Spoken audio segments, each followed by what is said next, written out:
kegiatan KKN juga, cuman memang KKN-nya beda seperti yang kemarin-kemarin.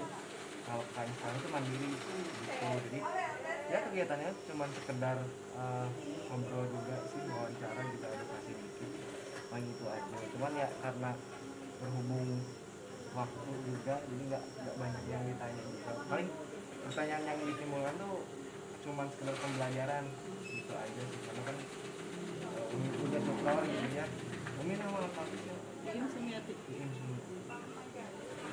Ini perihal jadwal sih Umi kita ngomong. Kan ini ada kelas reguler sama kelas yang bantuan pemerintah. Nah, itu untuk jadwalnya apakah kan di masa pandemi apakah gimana ya perbedaannya?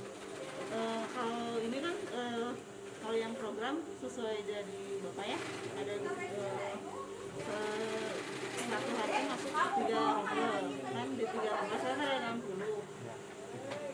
Jadi waktunya yang dari jam 8 sampai setengah 11, yang pertama. Yang kedua dari setengah 11 sampai jam 2, jelang waktu 1 jam buat istirahat. Terus dari yang ketiganya jam 2 sampai jam 4 ya, sampai setengah 5. Jadi dibagi 3 gitu? Bagi 3 sekarang. Kalau kan nggak boleh banyak aja ya. Tapi kalau pertemuan, kalau praktek gimana? Pasti gini ya langsung? Iya langsung. Tapi kalau ada yang online juga ada. Oh ada. Apa aja yang kira-kira yang memang disampaikan pas online? Pas online biasa daripada etika komunikasi yang gitu. Oh yang berarti umum juga ya, yang emang umum mah itu disampaikannya online bisa. Kalau praktek kan susah kalau iya langsung gitu. Tapi kalau misalkan untuk yang online, aplikasi apa yang dipakai? Google Chrome. Google. Oh iya berarti. Tapi anak-anaknya atau ininya apa? Para apa namanya? Udah dikasih tahu sih. Udah dikasih tahu juga, udah paham juga. Udah ada. Sebelumnya kan udah dikasih tahu dulu. Ya. Kalau nyampein materi itu caranya apakah emang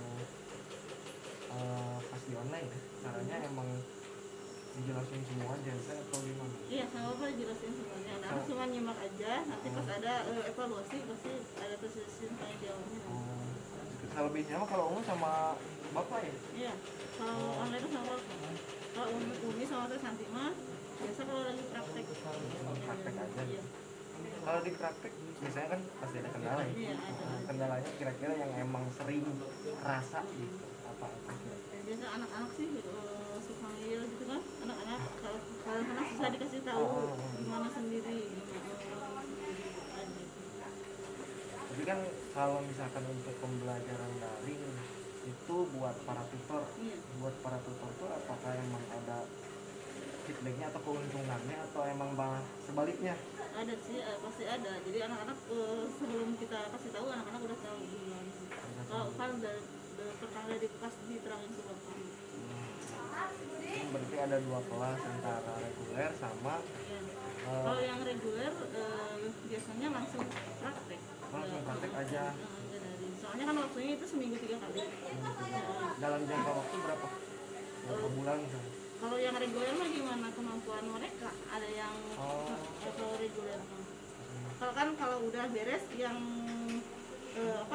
yang pertama lanjut lagi gitu ke kelasnya. Itu emang tergantung mereka juga kalau reguler mah. Nah, kalau untuk kecuali yang high speed kan ada. Yang high speed mah cuma waktunya cuma 2 bulan. Yang high speed mah cuma kan nggak dari mola, nggak dari apa, itu cuma gitu aja. Kalau yang high speed cuma satu mesin, nanti bisa pengenalan mesin dari mulai pengenalan mesin segalanya nanti. Jadi bisa bikin baju loh, yang bisa ngejahit baju satu baju. Tapi berarti peran tingginya untuk sebagai tutor mah pas praktek aja atau lain? Sama aja sih. Sama aja berarti. Cuman kalau waktu ada program kan banyak, jadi tiap hari masuk. Kalau yang reguler cuma seminggu 3 kali. Seminggu 3 kali? Iya. Emang diatur juga sih? Iya, kalau nggak diatur susah.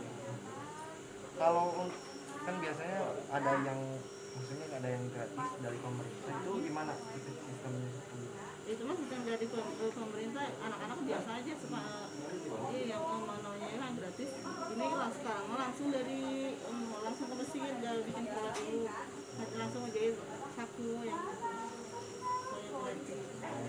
yang bayar Kalau yang bayar mah dari pola orang dulu. tapi Yang dari teori dulu kalau yang bayar.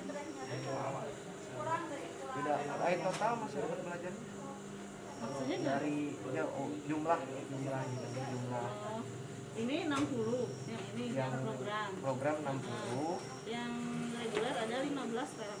Kalau belum ada 20 kan yang itu udah pada beres kemarin 4 orang udah bikin sertifikat.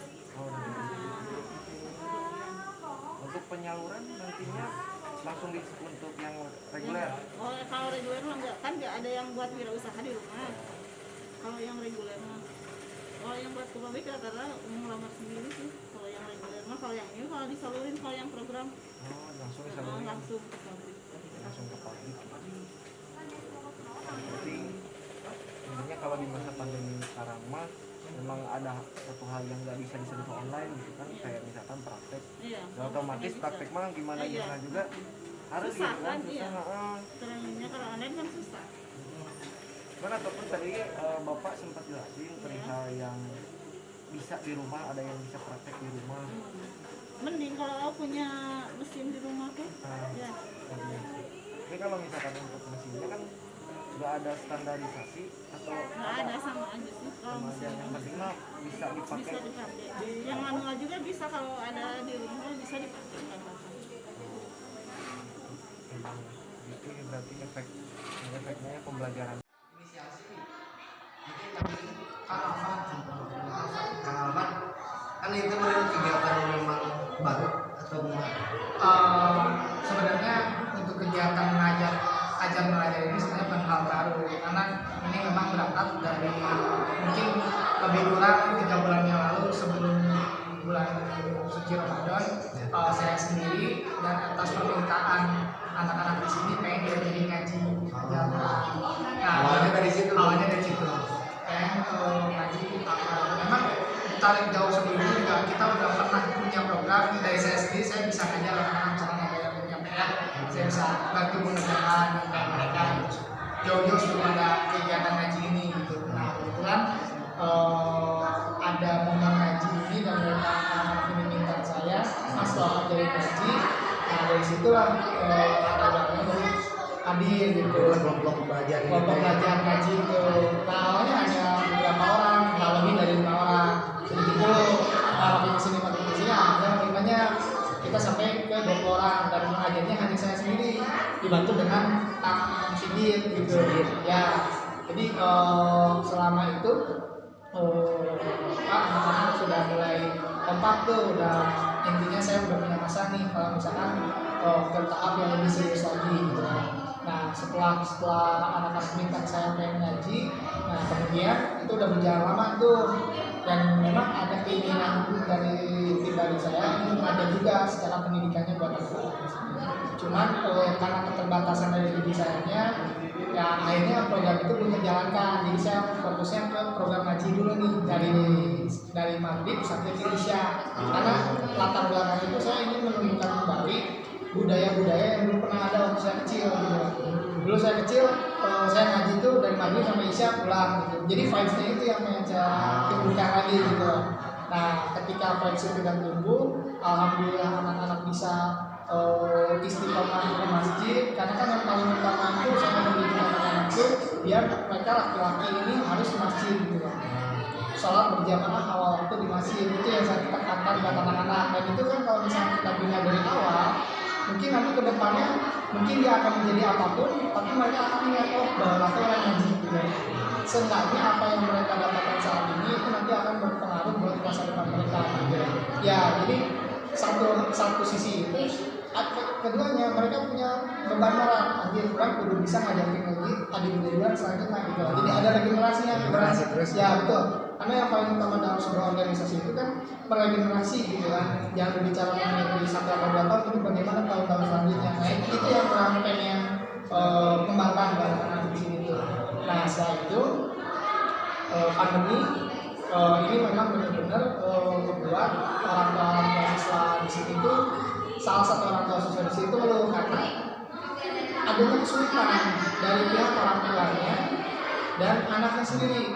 Oke, secara tatap muka dan secara offline kita belajar, kita akan bisa mendapatkan ilmunya, transfer knowledge itu nyampe gitu, karena ada chemistry di situ kan, karena tatap muka langsung gitu, berbeda dengan offline gitu, berbeda dengan online gitu. Kita kan hanya melalui layar handphone aja gitu, jadi tidak ada treatment yang dilakukan oleh guru secara khusus kepada setiap anak gitu. Nah, karena treatment secara khusus itu perlu kepada setiap anak tuh, karena itu kalau misalnya secara offline, secara online itu menyamaratakan kemampuan dan kapabilitas si anak-anak gitu. Ya kan udah langsung tuh motorik kan kurang.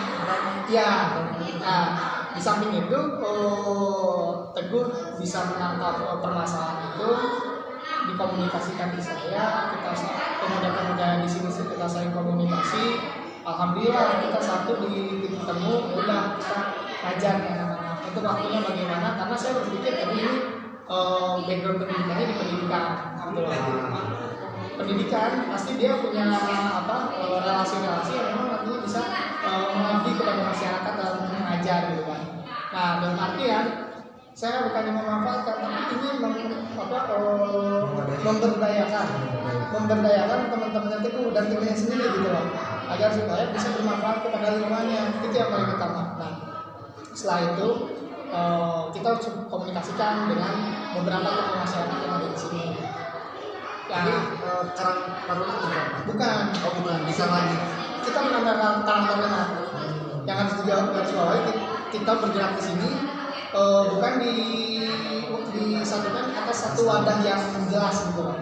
Kita hanya kumpulan teman-teman kecil gitu, teman-teman masa kecil gitu. Jadi kita punya chemistry di sana. Jadi kita udah ayo kita bareng-bareng membangun lingkungan gitu. Karena kita besar dan tumbuh main di sini gitu, sama anak-anak di sini, sama teman-teman Teguh, Nabi di sini itu kita tumbuh bareng di sini. Nah, jadi di roh kita, semangat kita untuk mengajar itu, semangat kita pengen berbagi ke adik-adik kita tuh tinggi gitu. Nah melalui ini Teguh udah ada inisiatif kayak gitu, kemudian Teguh komunikasi sama teman-teman IQ, kemudian setelah itu kita komunikasikan lagi, kita diskusikan lagi di sini secara internal pemuda-pemudanya. Setelah itu kita komunikasikan kepada tokoh masyarakat, kita minta izin, kita minta pandangannya seperti